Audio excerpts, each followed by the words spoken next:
Welcome, everybody, to another episode of the MakdisiStreet podcast. This time it's just the three of us talking about current events and also commemorating the Nakba, which is the day we're recording is Nakba Day, May 15th.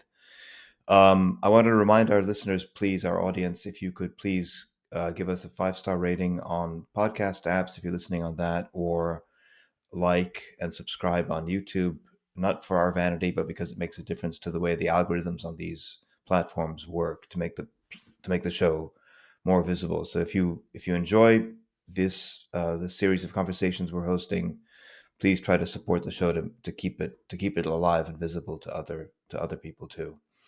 So guys, today we're starting with May 15th, the Nakba Day. Sama, since you're the official historian in the group, why don't you tell us how the Nakba began and what Nakba means and where the word even came from? In fact, I think it's worth thinking about that in the context of today's commemorations. Yeah, well, it's good to see you, Sari. Here I am with Karim in Paris, but Nakba obviously refers to the catastrophe of 1948. It's Arabic for catastrophe, and it's a reference to a term that was coined specifically. The word Nakba goes back in Arabic, obviously, a long time, but specifically the Nakba, in terms of the Nakba, is a term that was coined by an Arab historian in 1948 who was asking after the destruction of Palestine by the Zionists and by the UN partition of Palestine. He asked the basic question: what does the Nakba? What is the meaning of the Nakba?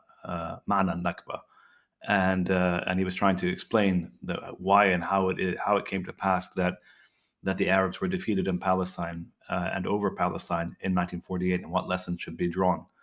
And the historian's name was Konstantin Zurayk, Zurayk, or AIK, depending on how you spell it. And the book has been translated into English. In English, I think it's called The Meaning of the Catastrophe. And it should be available in most academic libraries and probably online somewhere as well. But obviously, it's a reference to the ethnic cleansing of Palestine.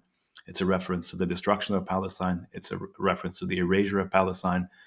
And of course, it's a reference to the fact that the Nakba and the catastrophe is not just an event, but it's a process that goes on all the way till today, right?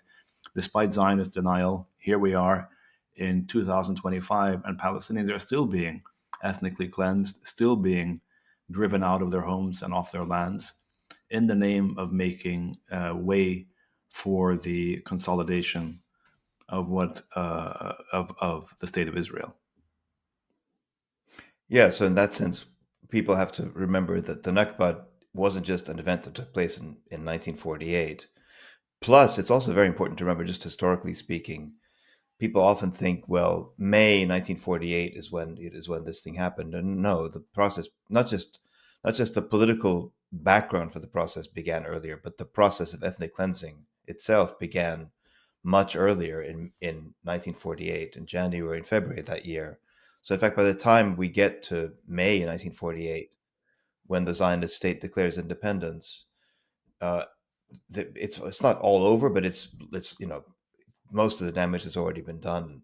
Already hundreds of thousands of Palestinians have been driven in terror from their homes, and their homes are subsequently destroyed and so forth. So we have to remember that. And the other thing, as you just said, is that it's not that the Nakba began and ended in 1948. The Nakba is I mean, to draw on the words of the late Australian academic Patrick Wolf, it's a structure, not an event, right? So it defines the parameters of the Palestinian people's encounter with Zionism, which obviously continues right up to the present day. So the Nakba started in 1948, and it's been continuing ever since. Obviously, what we're seeing in Gaza today is nothing but the continuation of exactly the same process of destruction and ethnic cleansing and so forth. Except that in Gaza, it's more quantitatively, more explicitly, murderous and genocidal. In 1948, the focus was on expelling Palestinians from their homes. And now in Gaza, it's partly about expulsion, but it's also about simple obliteration and liquidation, and these Israelis are openly talking about that.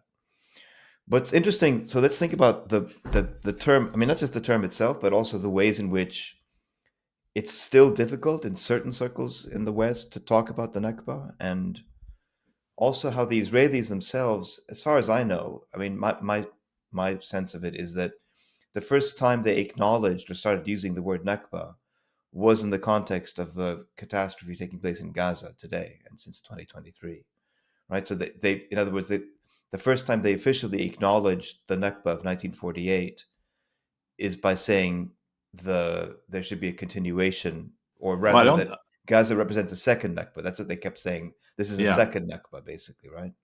I don't think they actually. I mean, I don't think they acknowledge. It's not that they acknowledge it formally. It's that they refer to it. Ironically, they undermine their own denial because the point Yeah, is exactly. Yeah, that after 1948, they kept referring to a miraculous clearing of the land, miraculous simplification of Israel's task, blah blah blah. All this denial, this extraordinary denial that was entrenched in, I would say, post 1948 Zionist discourse. That no, we didn't. The Arabs, we didn't kick the Palestinians out. The Arabs fled of their own accord, or their leaders. That was the myth that they kept propagating. It's been completely debunked that their leaders, that the Arab leaders asked the Palestinians to leave, which is absolute rubbish. And it's very clear that there was, and the history, of course, is brimming with details, and the archives are overflowing with evidence about what happened in 1948, and even Israeli historians, from the extreme racists like Benny Morris to the truly brilliant historians like Ilan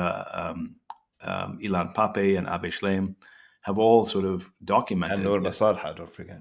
and Nur Masa, yeah, have all documented the I said Israeli, but anyway, they have all documented the Nakba of 1948 and its consequences, and the denial. You're right. So the denial is officially there, but what's interesting and ironic and perverse is how they use it to mock Palestinians today, to say, well, you're going to have a second Nakba. No, you're going to be driven out of your homes again. But Karim, on this, just to bring you into this conversation, in this memorial, or this Nakba Day, May 19, 2020, 2025 today, what is your sense of, if we could just segue a little bit to the Trump's visit to the Middle East, because he's been talking. He said, didn't he say something yesterday or today about the Palestinians? He made some kind of statement. So, what's your take on that, and your sense of, what did he say, and how do you read that? I mean, because the way I read it, of course, is just completely cynically, but you're going to read it differently. No, I think. I think this visit, the Trump visit, is actually quite significant, and obviously, it has not very much to do with the Palestinians as such. It has a much greater implication for the region and even globally than dealing with the Palestinians as such. But the Palestinians are there, and he flip flops back and forth. In some of the interviews, he says, we need to take care of people in Gaza. We have to. We have to end this war. We need to end all these kinds of wars. We have to kind of, turn the page and move on. And then in another breath, he'll talk about, as in the kind of original Trump plan of displacing and throwing people out, and building his Riviera, which would include people leaving or being forced out of Gaza, and taken to other Arab countries or other countries, and not returning, because where is there to return to? They wouldn't be returning to Trump Towers on the Gaza Riviera. So he flip flops back and forth. I don't think he particularly cares about the details in that sense, but I do think that in general, I think what's significant about this is that, just as we, for over many podcasts and over the past couple of years, especially over the last few months, I mean, we kind of arrived at this moment where, for example, the axis of resistance at the regional level, you know, ended, changed. Certainly, was severely weakened when, in particular, symbolically, when Hassan Nasrallah was assassinated in Beirut by the Israelis. And I think we're now at the stage where we can say that the Netanyahu era is also ending now. So we have Why do you say that, Karim, if I can ask? and maybe they go together. Maybe with the demise of the Axis, in that sense, you need to have the demise of Netanyahu and his 20. After all, his project, the Netanyahu project, is longer than the Axis of Resistance project. I mean, But what is the project, and why do you say that his era is ending? He's still in power. He's still destroying Gaza. He's still threatening. He's still threatening. Like the past few days, it's accelerated. In fact. Accelerating the bump. So, in what sense do you Bombing say hospitals and murdering Yeah. children and So disemboweling people and How do you read it as the end of the Netanyahu era, and why should? And then that's one question. And the other question I have for both of you, Sadi and Karim, why should anyone take what Trump says at the level of rhetoric, especially on Palestinians, seriously?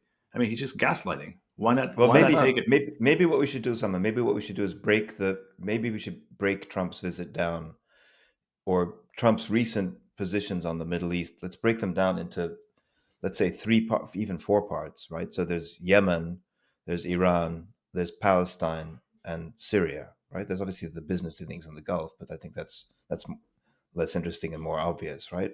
So should we take those one at a time and just go through them No, briefly? I think before you take them down one by one, I think there is a link. There is an overall link, and I think one can obviously there's a lot to critique and there's a lot to criticize, and there's a lot to talk about. But I think you can take a general macro understanding and saying, does Trump have an interest? I'm talking about interest. I'm not saying the guy's nice or he likes anybody, but does he have an interest? What is his personal? And with Trump, you have to take his personal and business interest in mind. The guy does have an interest to change the way things are, to create a situation where he and his people can make massive amounts of money. And for that to happen, I don't think he has an interest in war. I mean, I think he's been pretty clear about that. I don't think, he's clearly we've seen over the past few months. So it's not about it's not going with what he's saying. It's what he's doing. The business of the reshuffling, the demotion of Waltz, these guys that were the most pro-Israel kind of hawks, and the ones who were pushing with Netanyahu the strikes on Iran. And it's been Netanyahu's thing for years, for decades, not even years, right? And we know several times he said no and he's blocked it, and he's been removing people that are close to Netanyahu in that kind of way, and moving to a discussion where the negotiations with Iran are very, very serious and very strong. Now, something might happen; it may not be concluded. There's all sorts of things that can happen, but it's very clear that is his very, very clear choice to have a deal with the Iranians. He's made it clear that he doesn't. I mean, in his overall thing, and I don't think it's something that we need to not take at face value, where he says that he doesn't particularly care about having enemies or not. He's just, if you do a deal with them, you do a deal with them, but you have to do a deal on his terms. That's what it comes down to. It's clear that Netanyahu is somebody he does not like personally. He didn't like a while back, and he doesn't like him now. And when we think about and we should take, I think, seriously the transactional nature of Trump. When you go to the Gulf and you see what's being offered there, and the billions, if not trillions of dollars that are being offered in business interest to him, his family, but also to the companies and the big companies. You see, Musk and the Citibank people and all these all these big huge companies that accompany. It's basically a business trip. So there's going to be huge amounts of investment that are coming forth. So the Saudis are going to be giving money. The Qataris are also giving money. The Emirates, all these people, they're all giving money. $1 trillion. $1 trillion. That's the money we know about, and the money we don't know about, God knows what. But there's all sorts of deals, going back and forth. The recycling of petrodollars. All of these people need, well, however you want to do it. But all of this needs, you need to have a basic stability in order for all this stuff to go forward. The ones that don't have anything to offer are the Israelis. I mean, Netanyahu has nothing to offer.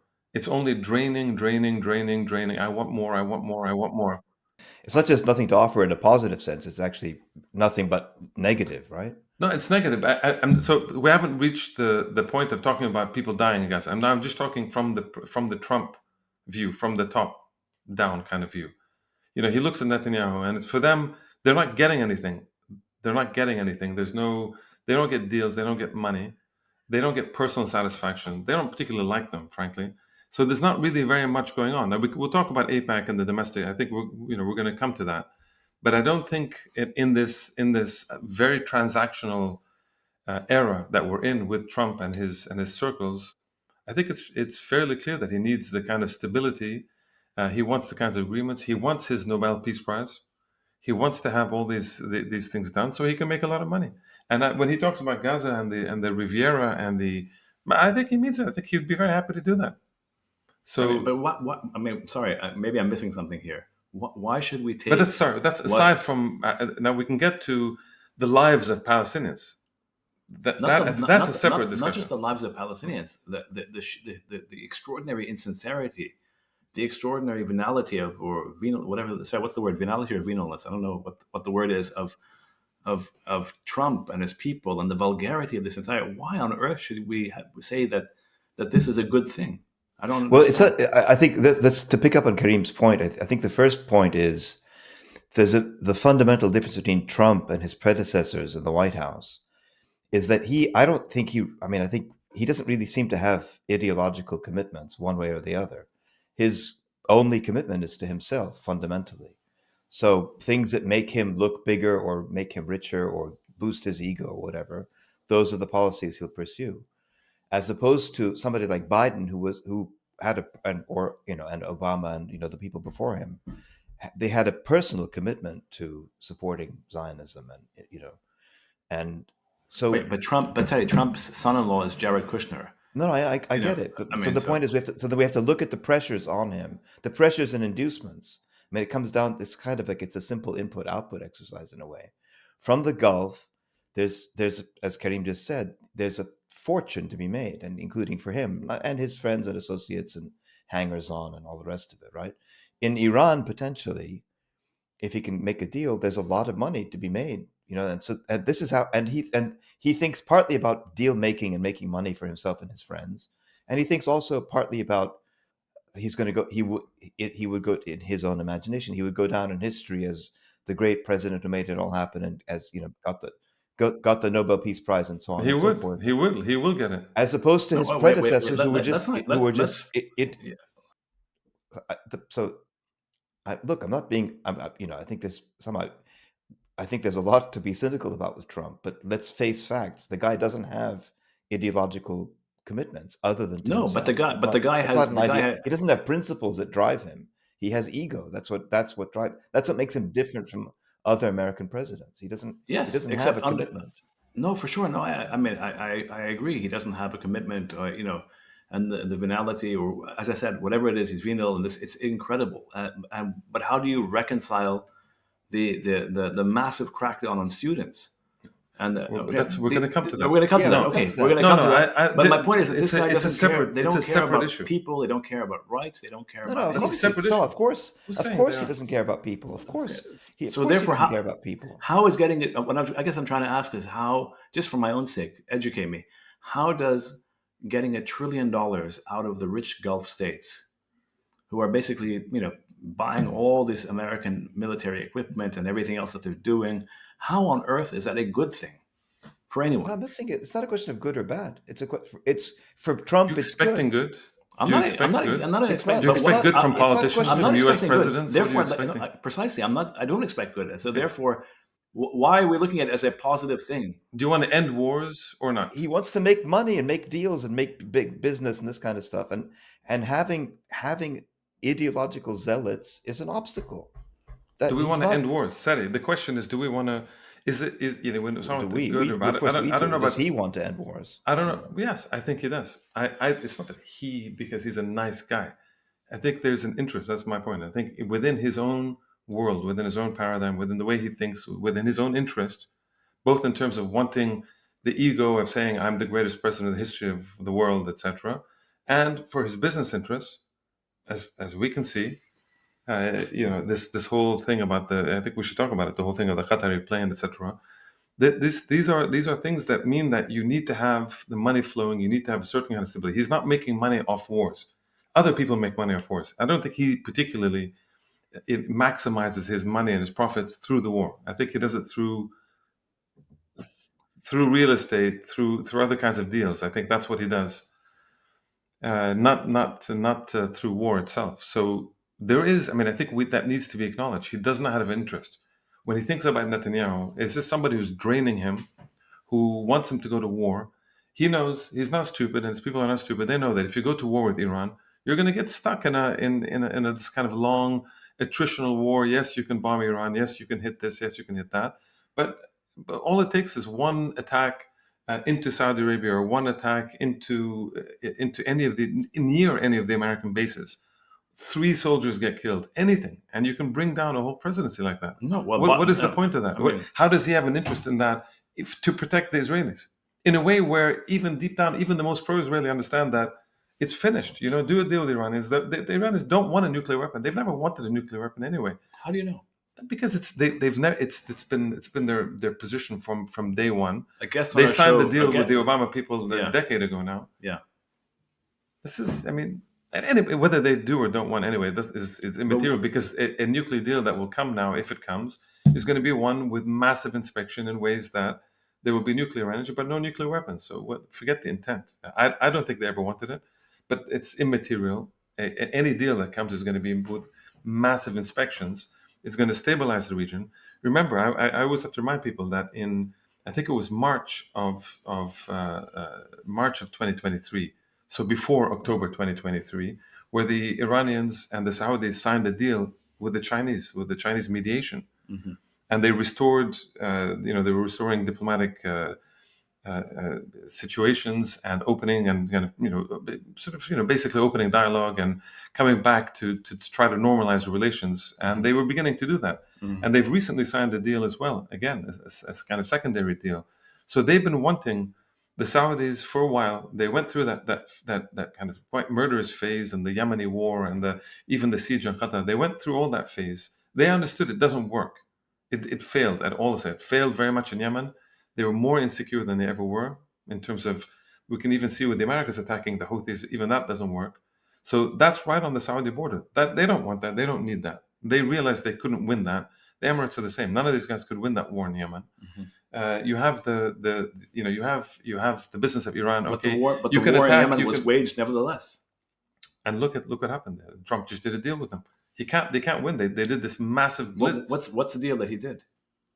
That they wouldn't attack each other, but that had nothing to do with the Yemenis being able to block the Israelis. So he screwed Netanyahu in this deal. The larger point around here is to say that Trump is proceeding in a way where it's following, in that big fight that I think we've talked about before, this kind of big public fight between the America Firster types in the foreign part, and then the neocon / kind of extreme zealot kind of Christian evangelist types who were pushing the extreme pro-Israeli attack Iran, destroy everybody kind of thing, versus the America Firsters who do not like Palestinians. They don't like anybody. They don't like anybody. They're certainly anti-immigrant. They're horrendous on the domestic front. But when it comes to Iran, when it comes to this kind of Ukraine, etc., they're like, why should we waste our money on wars that are not to do with American interest? And you're talking for the first time, you're talking about these guys now having an agenda. I don't know when the last time this happened. Jimmy Carter? I don't even know.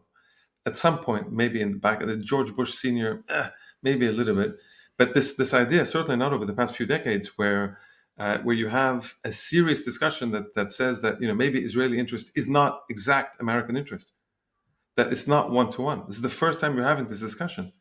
And Trump, in 2016, when he came in, I think he came in with a similar thing, but got outsmarted by the neocons and by the extreme pro-Israeli types. He got outsmarted by them. Now I think he's understanding how to deal with them in a better way. I'm talking about just at that level. Osama, go ahead. No, go ahead, Sadi.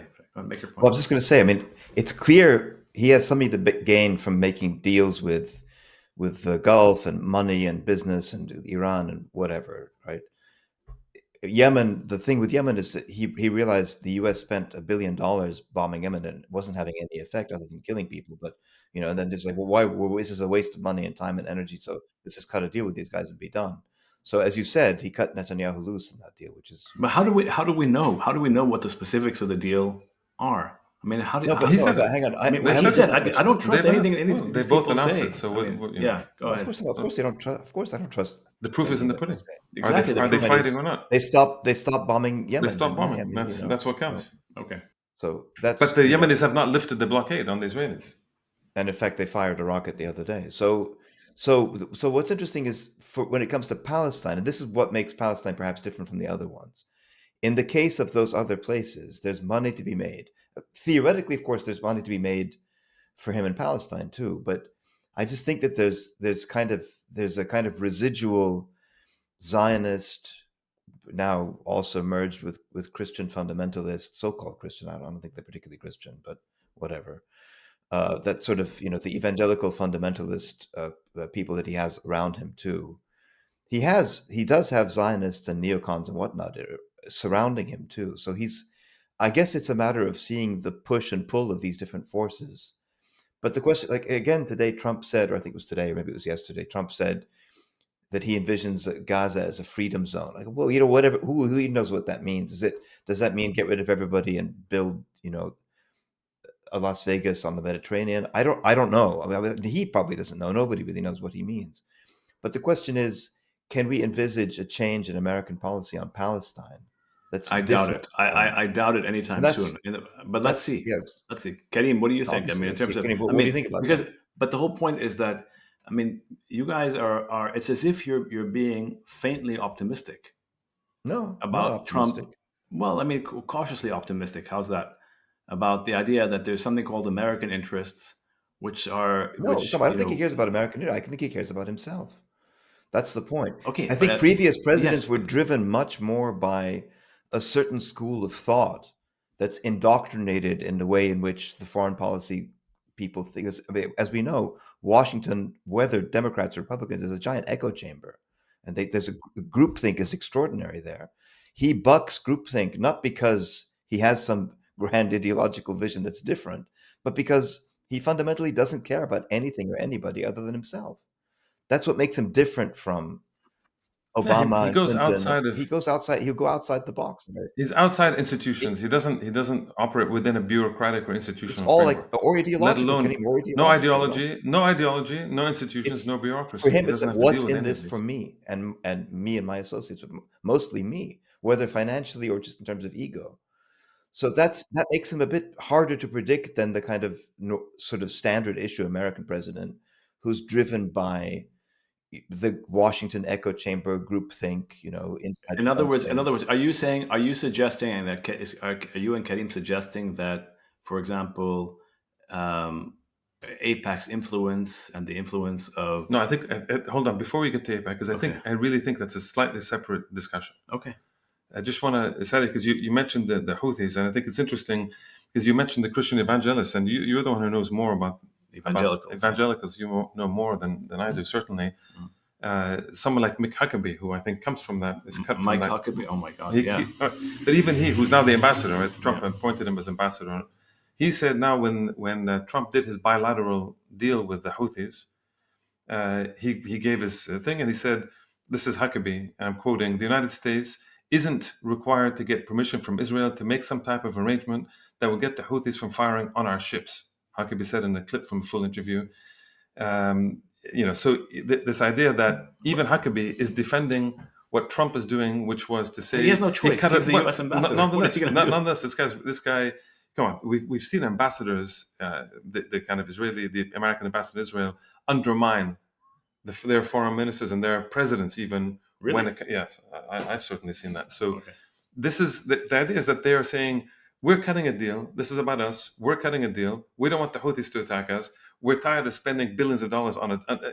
If they could have totally destroyed Yemen and the Houthis, etc., they would do it. They have no problem doing it. Yeah. If they had 1 day or 1 week or 1 month, but they tried it, and Trump said it over and over. And in fact, Trump is begrudgingly he admires them. He says, these guys are really. He said it on several interviews. The Houthis are incredibly strong warriors. These guys are courageous. They defend like lions. I mean, he said it 100 He times. said that? Trump said Yeah, that? he said it with kind of admiration. Because he understands that they've unleashed everything they possibly have, and those guys keep on firing back, and they don't stop. So he's like, I'm not going to keep spending billions of dollars, and this is for what? We're cutting a deal. Let them not attack us, and whatever the Israelis, that's a separate issue. Knowing full well that an agreement on Palestine eventually will mean that the Houthis, as they said, will stop all this. So you do a deal with Iran. Why do you think the apes? And you said I shouldn't talk. You shouldn't bring up, or it's not the time to bring up APAC. Why is APAC and not just APAC? Why is this lobbying presence so ineffective suddenly? No, Or you're saying no, it's because it's not actually, I don't or think is it is effective, but just on Palestine, Sorry, before you reply, because you had said earlier, and I want your thoughts on this, because you had sort of subdivided it, Sadi, earlier, saying maybe we should talk about the Houthis, and then I think the Iranians, the Palestinians. I think one can talk about what's going on in the Gulf and the region, sort of this Trump visit on the one hand. Mm-hmm. There's three hands. One hand, the second hand is Palestine and Gaza and these places, and then the third hand is domestically. they're obviously all connected, but I think these are now, you can see some distinctions between these three, or among these three. In the domestic, you mean domestic US? You mean domestic within US, which is where your college campus, Yeah. like that. Which let's hold off on that, because I think there's a lot of interesting discussion. Okay. But I'm not. It's obviously connected, but I think it's worth then spending some time on that separately once we're done with this. He's given Israel more weapons, hasn't Trump? The Trump administration. He gave them even more weapons. I don't know, Sadi, billions and billions of dollars. When was the weapons. last time they had another one of these transfers? I mean, it was when he came in. When he came in, yeah, $20 billion, right? When he first came in. So there you can see. Right? So the point is, there's I'm not saying he's going. There against are pulls Israelis, and pushes, right? So obviously the neocons and the Zionists are pushing him to keep doing the same old thing. But obviously he demoted Waltz. He kicked him off to what the Republicans consider to be Siberia, which is the UN. And it's because of his influence, because of the way he was cooperating with the Israelis. So there are pushes and pulls. The problem is domestically in the US, to take on Zionism means to take on the lobby, and that means to take on Congress. And if you look at how much AIPAC has spent on every single member of Congress, it's like the American political system in general functions by. I still disagree with you now. Okay, go ahead. I disagree. What's the disagreement? Well, I think there's two things. One is the old argument, especially you and I have had, which is on the question of the tail. Where do I fit? Well, you're free to fit in where you want, but this is because it's a long-standing thing. It's a tail on the dog, the tail on the dog. And so you've always said that AIPAC is the one that, or the sort of the Israel lobby types are the ones who control American policy like 100%. And I've always tried to draw a line between the kind of thing that goes on in, let's say in particular parts of Israeli policy and within American domestic circles, and larger U.S. interests. And we've talked about Iran several times. So the question of Iran is separate from. If you went to Netanyahu and a lot of the kind of the Israel lobby people and the neocons, and even some of the Christian Zionist types, all of them were pushing very, very heavily for a war in Iran. Again, now and before that. And across both the Democrats, even the genocidal Joe and Trump now, and of course Obama before that, they've been unable to get the United States to invade or attack Iran in any serious kind of way, like in a full-on assault. And that's because there is a U.S. interest and they understand what it is. So it's one thing to say, we're going to let the Israelis kind of run riot a little bit here in the West Bank and Gaza, et cetera, because in the end, and this is, again, we can come to this now, which is that there are, what are the constraints to that? So Palestinians are killed. Who cares? Other than the world, who cares? Yeah, the world, fine. But in terms of when we're talking about restraining in the Gulf, in terms of the rest of the Arab world, government, states, kings, all this kind of thing, not much going on. Correct. The Islamic world, I don't hear very much. Silence. I mean, I'm sure people say that the Turks. Everybody talks at a certain level, at a certain point. If you put them in the UN, they'll make their speeches, but there's not much. There's no action. Very little action going on, right? On the whole, I'm sure there's individual things going, but as a bloc, as a whole, in any kind of real pressure, nothing's going on. So for them, for someone like Trump, and why he's not going to? He doesn't care about the Palestinians. It's not that he cares about them. So he's not going to expend the energy that he would expend going to the Gulf and gobbling up massive amounts of money and potentially getting an Iran deal and doing all this thing. In the meantime, is that okay? The Israelis are continuing what they're doing, but I think it's the last push. I think Netanyahu understands, or maybe he doesn't understand. I mean, I don't think Hassan Nasrallah understood that his time was coming to an end. He maybe should have. He didn't, I don't think. We don't know. I don't think Netanyahu understands that his time is coming to an end. Yeah, but you keep saying that, Karim. I don't know. You keep saying that but then that suggests that there's a fundamental difference between Netanyahu and other Israeli politicians who have preceded Netanyahu. I think since we began with the Nakba, where the systematic ethnic cleansing of Palestinians from 1948 all the way till today. There is. Wait, hang on. So there's a systematic policy. You're agreeing, right? Irrespective of Israeli policy, obviously, of ethnically cleansing and making Palestinian life as miserable as possible. And this is before the genocide. And the genocide is just yet another sort of extension of this horror show vis-a-vis the Palestinians. So that hasn't changed. So that whether Netanyahu's time has come or gone individually is sort of... No, I think it's different. So how is it different? Because so what is the equivalent of the axis of resistance that has collapsed, that you're saying is collapsing on the other side? Explain that to me. the equivalent is to say, I mean, say you've, I think we've discussed this, and you may have written about it, and I did in my work around the 2006 war and that kind of period, which in Lebanon, and the idea that Olmert, the former prime minister at that point, the whole kind of coming at the end of that Oslo kind of thing, etc. This notion that Greater Israel, for example, was not realistic. And he said this is a pipe dream. There is no such thing as Greater Israel. He gave some interviews at the time, 2007, 8, somewhere in that, and started to say there is no more Greater Israel. It's finished. We have to accept this. And they moved to this idea of we need to cut our losses. And even end parts of the occupation, because it's the demographic threat that's the worst. Let's consolidate and let's get it to be like a vast Jewish majority kind of area as much as we can, and then cut the cord with the rest.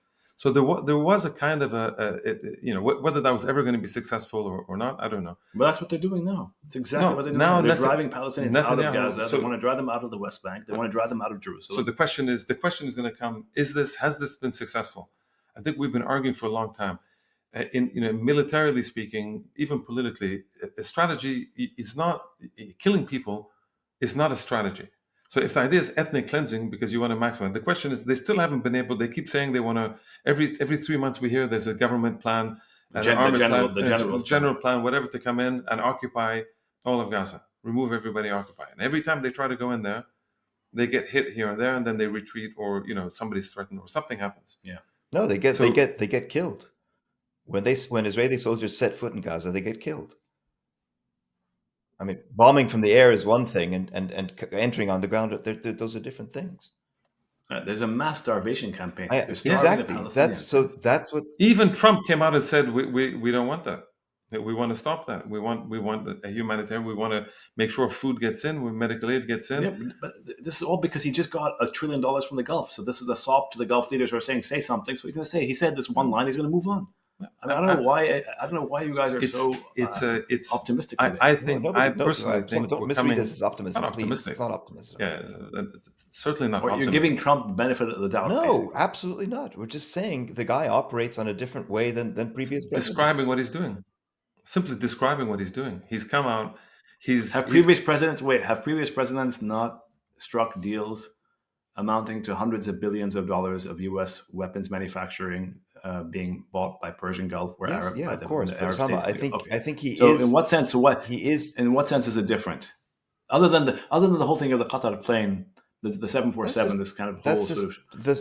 The Qatar plane is just the U.S. runs on a system of organized bribery. That is how the political system. That's America. That's the American system. I mean, it's like that is how the system. The Qataris get it. The Israelis have AIPAC to do the same thing.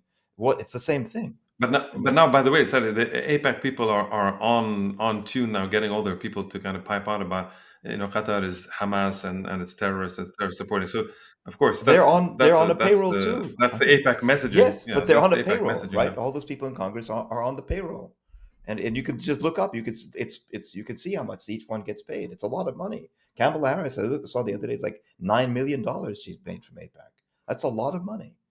Yeah, it's cut. You mean over her career? Yeah, over her career. It's like money talks. This is America. That's how the system works. So I'm not being optimistic. Don't mistake this as optimism. It's not optimism. I think the big difference for Trump on Palestine is other parts of the Middle East, Iran, the Gulf, Yemen, etc. He can envisage ways to make money for himself. I think he doesn't see that in Palestine. Plus, it's like you have to overcome this massive domestic obstacle called the lobby and Congress, which are basic, 90% of whom are on the payroll. And how do you, and then also what's in it for me, basically, that's how he's going to think. I get it. So what does that mean then for it's interesting. It's an interesting point that you're making. So you're saying that there's, and Kedim, you and I were talking about this the other day. There's what you guys would describe, and I guess John Mearsheimer would say the same thing. There's hard U.S. interest clearly at play in terms of selling stuff to the Gulf, stabilizing the Gulf under a Pax Americana, making sure that any resistance to the United States is crushed and is contained, et cetera, correct? All that stuff, irrespective of the morality and all that stuff. That's completely immaterial. On an Israel, it becomes essentially what you're saying is that's where, it's not that U.S. interests are not being served. You're saying that there are domestic interests, the lobby in all its manifestations, whether Christian or Jewish or whatever, like in terms of like the Zionists. I mean, in other words, whether the Christian Zionists or AIPAC or whatever the organizations are, or the various the what's it, Sheldon Adelson, Miriam is it? I can't remember her name, but yeah, the donors and so on and so forth. All that is you're telling me that there's not enough of it. There's too much. There's too many. What's the word you said it the other day? Countervailing. It's too much pushback. So it's not worth it for the U.S. government, Not for the US, executive for branch, Trump to actually, specifically, right? 'Cause or for Trump, or for any executive branch, For any of them, for any frankly. executive, it's just not worth it. Like, okay, do whatever you want to the Palestinians. Who cares? Nobody cares about the Palestinians. Go ahead and just try to not make it front page news, basically. Correct? And that's where we are essentially. That the U.S. has drawn a line, allegedly. If you guys are correct in your interpretation, you're both saying the U.S. has drawn a line of saying no war with Iran, a possible deal with Iran. Although, let's see if that actually in terms of happens. his desires, in terms of what he wants, Okay. yes. In terms of U.S. And whether it works, we don't know, right? Obviously, But in terms of Palestinians, it's basically there's absolutely no incentive to actually do anything to. No, there is an incentive. There is an incentive. What's the incentive? It's just it's not What's the incentive? It's not an incentive Nobel along Peace the same Prize. lines as a deal with Iran. Yeah, Nobel Peace The Prize. greatest president in the history of the universe solved the problem. It's exactly it. That's how he thinks. I mean, that's what would be in it. How for long him. have they been trying this? For decades. They've been doing this for decades. How do you envision Trump solving the question? No, I don't. It's not that I don't. But the point is, if there's something in it for him, as I said, it's not ideological commitment. It's what's in it for him. If he could if he could solve it, he would be the greatest president in the history. I mean, in his own mind, right? In the history of the universe. And so that's a big ego boost. That makes him. That's the fuel he runs on. But the point is the entrenched interest he'd have to overcome domestically in the U.S. It's a lot, and the payoff is. It's not like you know. Minimal. It's minimal. You're not going to get $500 million. You're saying from. I mean, the he's Gulf got states. this ridiculous thing about let Gaza be a free zone. Like, what does that even mean? How does it happen? Who does it? Yeah, And, that means ethnic cleanse. The ethnically I cleanse get it. Gaza is what he means. I understand that, but we go back to where we were a few minutes ago. The Israelis have been talking about that. What's his name? Beelzebub. What's his name? Smotrich is saying it openly. You know that we want to basically exterminate the brutes. This is the language they're using now is openly exterminationist. But talking about extermination and transacting extermination, especially when it comes to occupying land, are different things. Yes, the Israelis now are starving the entire population. And yes, it's true. So far, the world is looking on, but Exactly. can they go on doing that Precisely. indefinitely? I would. Yes, evidently yes. What's to stop Without them? a price or I something? don't know. see. I would like to think that at some point they're going to pay some kind of price. I mean, you could say maybe I'm naive or foolish, or maybe I am. No, I think there's certainly a price in moral terms and intellectual terms, in terms of the future, for sure. In terms of There's always gonna be a isolation, in price. terms of boycotting, in terms of being reviled around the entire planet, in terms of being Well, seen Karim, have as you seen any evidence that the European states are going to do anything in this regard? states. No, but Have at you a seen any popular, evidence? but increasingly at a popular level, there are cracks. So again, to bring it back to the U.S., our college campus, my college campus, is basically occupied by riot police, in effect. That they did Yes, I not get need it. to have riot. We've been through this before. The fact that they need riot police to contain college campuses tells you they've lost something. They've lost the Yes, youth, of course. right? They've lost. Their old narratives. Nobody believes the narratives now. It used to be the case. Zionism held sway ideologically through the recycling of their nonsense fairy tales and their old myths and all that stuff. Nobody believes that anymore. So if you want to hold sway now, you literally have to have. Except some Zionists. But they're in they're in Never Land. I mean, I'm not. But the point is, to maintain control, you need the full force of the state. The question is, can Western societies continue to be throttled culturally, ideologically, academically? You can't say a word. You literally can't say a word anymore. If you do, the police are going to be on my campus. There are big posters saying, this zone is designated, like you can't say anything here. And if you do, you're subject to arrest. I mean, I've never seen that on an American college campus. The question is, can this level of repression of popular opinion be maintained open-endedly at the behest of a tiny little foreign country. To me, it seems improbable. But say it's not just a tiny little foreign country. It's point number It one. is a tiny little foreign Point country. number okay. Point number two is that there seems to be a disconnect. In other words, or something I'm trying to understand what you both are saying. That on the one hand, Trump is willing to put quote American interests, even though for Trump they're basically his interests, first, right? Is that what you're saying? Even if it means saying, well, the Israelis, I'm sorry, you have to take a backseat here. We're not going to bomb Iran. We're going to cut a deal, right? Yeah, but that's selective. It depends on the issue. Okay, but then when it comes to our campuses, we've never seen such repression, such terror of our students, such a crackdown, the arrest of Mahmoud Khalil. We've talked about this before. And so try to figure this out. Try to reconcile this. I understand how I have a different. I mean, for me, yeah, I would say that when the Biden administration and the previous administrations were, beginning to support these kinds of crackdowns, that was because of AIPAC, because of Zionism, etc. Not just because of AIPAC, and because I think it's because of just what. Why else would Biden want to crack down on campus? Yeah, so that was Zionist for the same reason. For the same reason they cracked down on Vietnam, and the same reason Vietnam was about America. No, it was in America. It was America's McCarthy war. was about America. This isn't about America. There are a lot of Americans. There are a lot of Americans who actually believe in. But let me finish my. Actually, according to polls, that's a tiny, dwindling number, Osama. Don't forget that. Recent polls by Gallup and other organizations have shown, and this is not new. It's been, Gaza has accelerated it. More Americans now are increasingly anti-Israeli. It's like this is something that is a fundamental shift at the popular level. There's a disconnect between where normal people are and where the political, financial, and academic elites, meaning the administrative elites, stand. There's a tension there. Right now, the tension is maintained through the brute force of the state. I don't think that can be sustained open-endedly. I think you're using up bonus points, and at some point you can't just keep this indefinite suffocation of college campuses open-endedly into the future. Our campus, it's a suffocation of one. I mean, it's the Palestine exception, correct? It's the Palestine exception. But if you go to UCLA today, there are dozens and dozens and dozens and dozens of so-called security people. No, I understand, but the reality is that UCLA goes on, and the whole point is that most of the UCLA administration is perfectly happy to have the Palestine exception in place, as long as the deal is we get to do our thing. Same with Harvard, same with Columbia, same with other places. That's the deal that they're trying to strike. Let's see if it works. Who knows?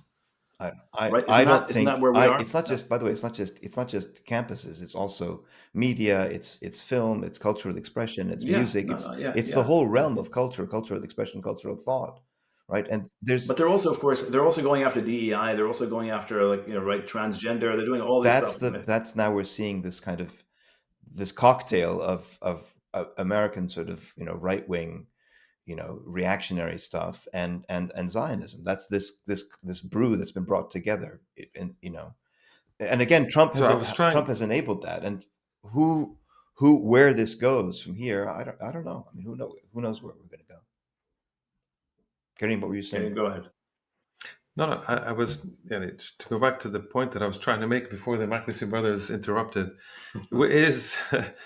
Is that I think there's a difference between, at least I'm thinking that there's a difference between the way in which the Democrats, the Biden administration, these kinds of people were encouraging this crackdown, which I think was pretty exclusively for the question of Palestine and for it sort of on behalf of AIPAC and the Zionist lobby, etc.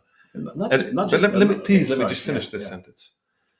But I think that what Trump and these people are doing now is far beyond that.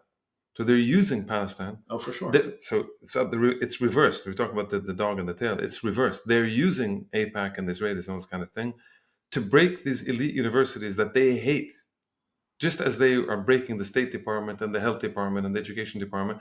They want to break these big universities that, in their minds, produce these liberal, lesbian, DEI, I don't know what.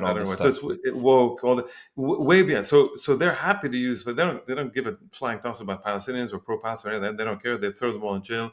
They'll be perfectly happy to do that. That's not an issue. But they're using that as a way to get to those universities. And they're looking at these university administrators.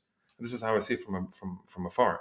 They're looking at these mostly cowardly, again, as I see it, Cautious is the word. cautious U.S. administrations at universities and saying, okay, these guys are doing what we want, more or less. And it's now we begin a bit of resistance. I think there will be more resistance as it becomes clear to many non-Palestinian faculty or non-pro-Palestine faculty and even administrators that this is far beyond simply pacifying the Trump people on the question of Palestine. They round up a few students, round up a few faculty, throw them out, and then the monster will look a different way. That's what Harvard. They're going after Harvard the institutions tried that, themselves. and then they came Right. back and said, "No, we They want finally more." they've understood it. Right. That's right.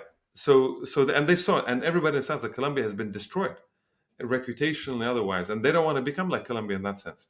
So I think you're going to find in the coming months and years there's going to be more resistance to this because they realize there's a shared interest in which there's no point throwing the Palestinians, the pro-Palestine people, into one corner and hoping that the monster will go away. It won't. So, sorry, just making the point that, in other words, I see the reverse. And the Biden people work specifically for the Zionists, for AIPAC. Here, these guys are using AIPAC to break the universities. It's a and other institutions. difference, I think. Yeah. So it's one of many institutions. Not using, I think using anti-Palestinian hysteria, discourse, and anti-Palestinian Who's racism. anti-Palestinian? Who's anti-Palestinian? It's pushed through the AIPAC, through the lobbies. I don't think a vast majority of people are anti-Palestinian. No, I really and donors and all that stuff. But this there's a is huge amount of information this is that's all coming. that little kind of pro-Zionist lobby that works, that has It a lot of doesn't have donors, popular that has support. a lot of media, has a lot of people like this, but they don't have popular support. They don't have popular support. And that's the whole point. If they had popular support, they wouldn't need the riot. So what you're saying is that the Trump administration, American supremacists or white supremacists, whatever you want to call them, It's not white supremacy. They American want to break. supremacists. They want to break all these conservative institutions. conservative It's American. well beyond Yeah, conservative. it's beyond. Yeah. It's reactionary. Reactionary. Fine. I agree with you. Reactionary. I mean, that's what I'm calling a supremacist. It's not a good term. Reactionary supremacists, chauvinist nationalists, and all that stuff are using. You're saying they're cynically using. But it's also the other way around, the right? So in other words, 100%. Zionist lobbying organizations like AIPAC and ADL and so forth have entered into this marriage of convenience with far-right, reactionary, white nationalist racists.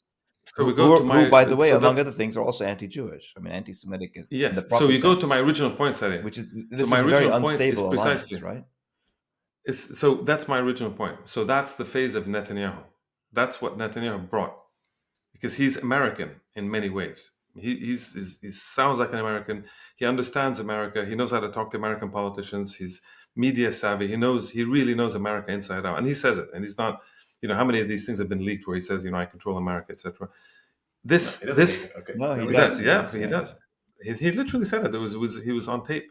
But the idea is that this phase, this marriage of that kind of Zionism pushed on by somebody like Netanyahu, because you need a personality like that to hold it together. You need it. I mean, Netanyahu is like Trump. He's like little Trump there. I mean, sometimes you need these kinds of personalities to hold things together. Hassan Nasrallah was that personality to hold that axis together in our area. I mean, you need those kinds of personalities to push certain kinds of things where just the bureaucracy or the institutional setup itself can't do by itself. I think that. And so you're coming to the end of this phase. It peaked. I think it's peaked, and I think now we're now on the way down. And what Trump is doing in poking Netanyahu in the eye and saying, it's not that he's anti-Israeli. I don't think he's pro-Israeli. I think he's anti-Israeli. I don't think he cares about the Palestinians, whether they die or they don't die. I think he's not losing any sleep. He got $1 trillion. But the phase is coming to the end. That phase. That's I don't know what comes after, by the way, but that phase is coming to the end. But to be fair, that is your interpretation, and you've been consistent in this interpretation. And I'm just not sure if let's see if that actually comes to pass, or is it that he got $1 trillion? He got $1 trillion from Arab despots, who basically are, it's a huge, vast recycling of petrodollars, correct, into the U.S. economy, into the U.S. sort of military, industrial, technological complex. That's essentially what's happening. And basically, But think about it historically, without any pretense of saying anything about the Palestinians or doing anything, even minimally, to even stop a genocide. So we've got to the point where you have a genocide, and the U.S. basically can support the genocide, and they can get $1 trillion out of the Arab states. But why would? So in other words, you can do both. Why are you holding? Maybe we're why are you holding the United States at a level where the Arab states themselves are not doing? I don't understand. That's what I'm saying. You Precisely. expect That's you precisely what I'm expect the United saying. States No, and Trump to come in and solve it when Mahmoud Abbas himself is the president, supposed to be the president of Mahmoud Palestine. Abbas is literally zero to the decimal but point. we can't. But the point is Let's that be honest. that the point is to say you come in with a kind of a movement in a sense to try to say everybody, every single person in the region wants wants an end to these wars. There's no interest. Nobody anymore has much interest in this stuff anymore. Well, sorry, except for the Israelis. Wait, who just sold $1 trillion of weapons? But this is When you say they don't have, talking of course about they have an interest in wars. No, but by the way, Of course it they have wasn't an just interest in weapons. war. By the way, there was a lot of Boeing It's a lot Boeing more. aircraft. It's AI. Airliners It's and all kinds Boeing. of things. They're basically bailing out Boeing. They're investing massively in AI, which also needs a lot of investment there. There's all the technology people. Citibank, the bankers have all shown up. Did you see the numbers of people, the heads of If companies? there's a deal in Iran, there's going to be hotels and golf courses and all kinds of things. There's massive. So real the estate Arab states in Iran. the Arab if they states, open up Iran now to American, one of the I was reading one of the things that a lot of these guys were pissed off with Obama in the old days is that it during the nuclear deal was that as I understood it opened up the Europeans could go and invest, but the Americans couldn't. So the Americans want to go and invest. If you're doing a deal with Iran, it's going to be, yes, you're going to build Trump Towers.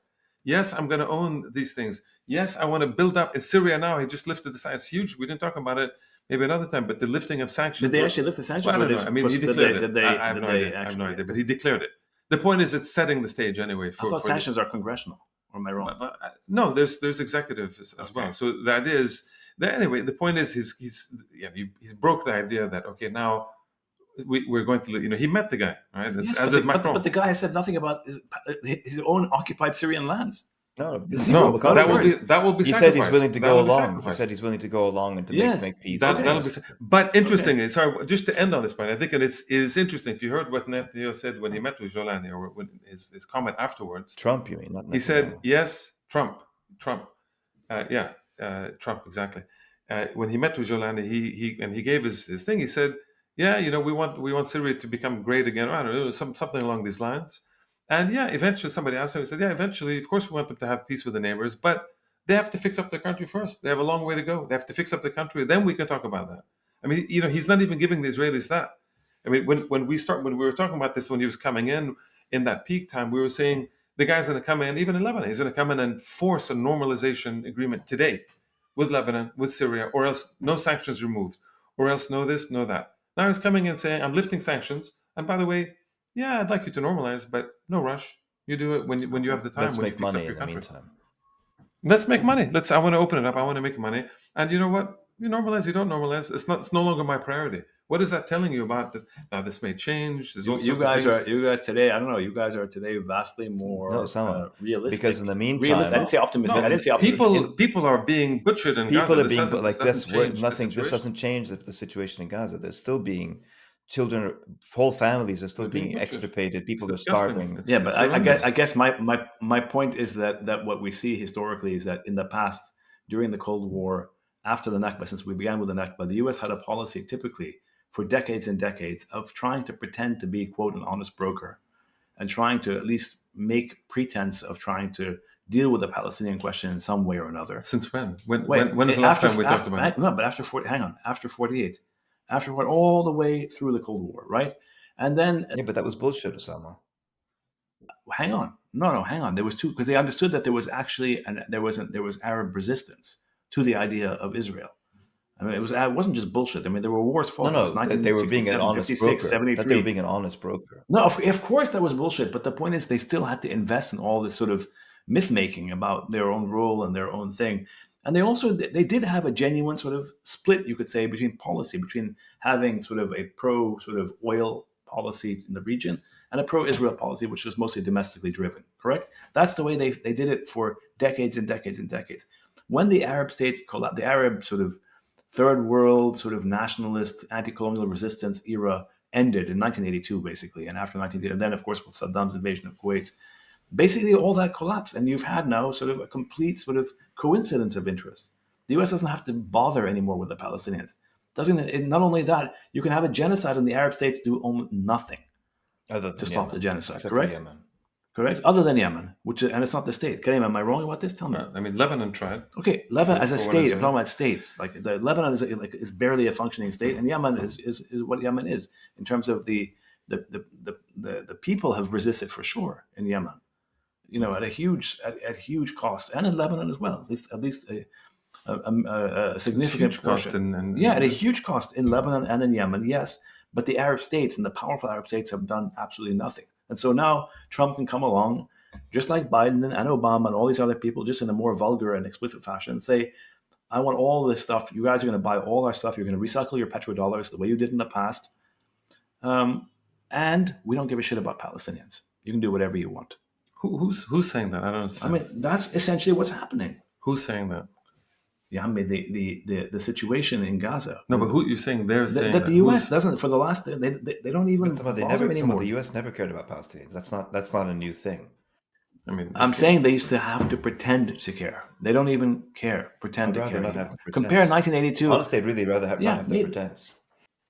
Oh, maybe I'm wrong. Okay, I could be wrong about this. Maybe I think my reading is incorrect. I think you have a kind of clear situation where, if you're going back to kind of end the discussion with Trump, I think he has a clear interest in resolving all these, as he does in Ukraine and Russia. How do you resolve Palestine? No, that's the exception.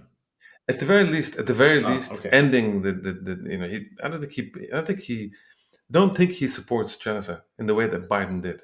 I really don't. Yeah, he doesn't have. I really he don't has no think ideological commitment. He's not gonna. He's not crying. He's not sleeping. He's not. He's not gonna. He's not expending too much of his political capital on this. That's true. Yeah. I don't think he supports it the way Joe Biden and Blinken and Sullivan and these people supported outright genocide. No, they both. The difference is they both support ethnic cleansing. It's just different forms of it. I don't think he supports it. I think he's indifferent to something. He's proposed it, Teddy. He proposed something and he pulled it and then he stopped talking about it. So it's the guy will throw 100 things out. The guy is a master bullshitter.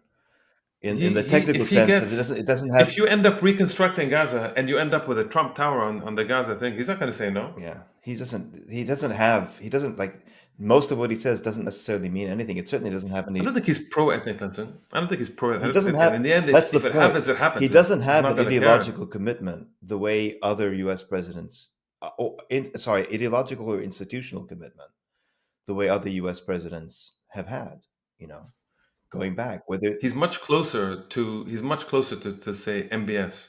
And personal level. Who was the largest domestic donor of Donald Trump? Yeah, but he did some of that's khalas. He got the money. He's moved on. This now. He doesn't need that. We've gone beyond this. He doesn't need them anymore. He's doing it. He's doing things on college campuses. I mean, he's pacifying them in certain other ways. You could. By the way, Karim, the stuff on college campus is not even him. It's his minions who are doing this stuff now.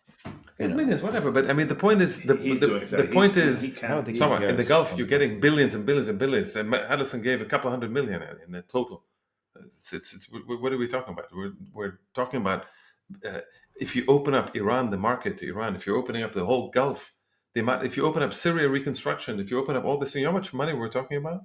Or when you look at AIPAC, if you look at what AIPAC spends, if you look at what AIPAC spends on hiring out Congress people, it's like it's a lot relatively, but I mean, when you look at it compared to what the Gulf has, is nothing. It's not that much money. I mean, Rubio. I think Rubio, for example, is the beneficiary. Just to be clear, of AIPAC just to be clear, $1 million. That isn't that much money to buy U.S. foreign policy. Okay. It's not, I understand, but what you're saying is that, I mean, just to be clear, we're not pretending that the Gulf is a bastion of democracy and freedom and liberation and progress or anything like this. No, in the sense that's what you've derived from what we're saying? No. I'm just saying that, okay, so it's basically there's one interest as opposed to another interest, but both are at the expense of the Palestinians. I mean, that's what I don't understand. You're missing the point. Yeah, I am missing the point. The point is, and I think we should wrap here, but at least my point is that one project requires the extermination of Palestinians. Which one? The Israeli, the Zionist one. Simply, whether you're talking, we started there talking about the Nakba day, etc. From day one until now, that has not stopped. Correct. There's another project that does not require the extermination of Palestinians. It doesn't necessarily want the love of Palestinians, nor does it care about them. You're saying a pacification. Pacification. Let's end a bit of stability, and let's all make some money. Yeah. it's not this perfect thing by any means. It sounds kind of very facile like this, but at least it doesn't require the total extermination of Palestinians. Okay, so how does that? So it goes back to this question. Therefore, you're assuming you can have stability You can. without resolving the question. No, but you can't.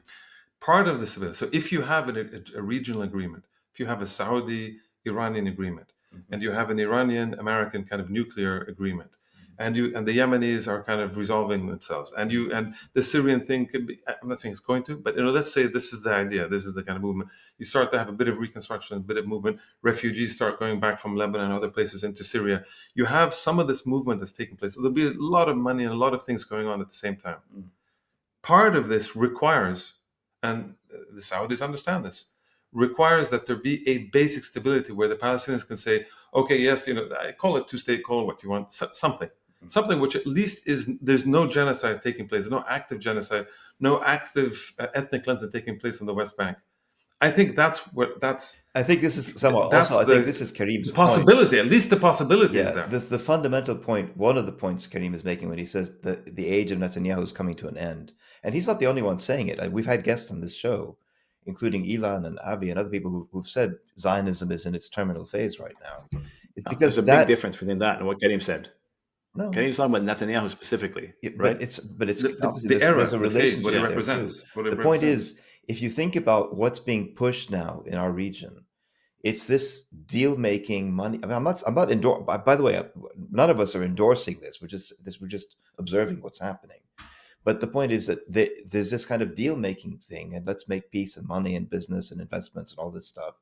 And the problem is the Zionist project in Palestine fundamentally disrupts and destabilizes that, because they don't just want business and money. Zionism is not a capitalist enterprise. It's a much older ideological formation that goes back to the 17th century, something like that. And it's in the way it thinks about dispossession and the ideological drives of a Smotrich and a Ben Gvir and these guys. It's not just about business and money. That's fundamentally incompatible with the pressure, certainly with a Trump who doesn't have, as we said at the beginning, he doesn't have ideological commitment. It's all about him, fundamentally. So I think there's a sense of incompatibility here. We'll see where it goes. And when you add in the level of repression domestically, not just in the U.S., but across the Western world, the level of suppression of public sentiment on Palestine, whether in sports or in music or in the Eurovision thing, or like all these kinds of places, or let alone college campuses, that level of suppression, I think, is not, in the long run, is not sustainable. You could do it for a while, but you can't open-endedly suppress public expression and freedom of thought in the West. It's a very, very difficult thing to do. We'll see. Right. Nobody's predicting this doesn't necessarily end well for anybody, but I mean, it just reminds us of the extent to which Zionism it's a fish out of water. It's an anachronism. It's trying to go backwards. I think so. To a primitive world of settler colonial gods smiting the unworthy people and this kind of thing. And everybody else wants to go. Totally out of place. It has always been out of place. It's always been out of whack. When you put Palestine, we've done this on this show before, in the context of decolonization sweeping the rest of the world, Palestine isn't going in reverse gear. It's like, why is it the exception? Everything else is going in a different way. The Zionists want to go backwards. They're stuck in reverse. They can't think in progressive terms. They literally don't know how to function like that.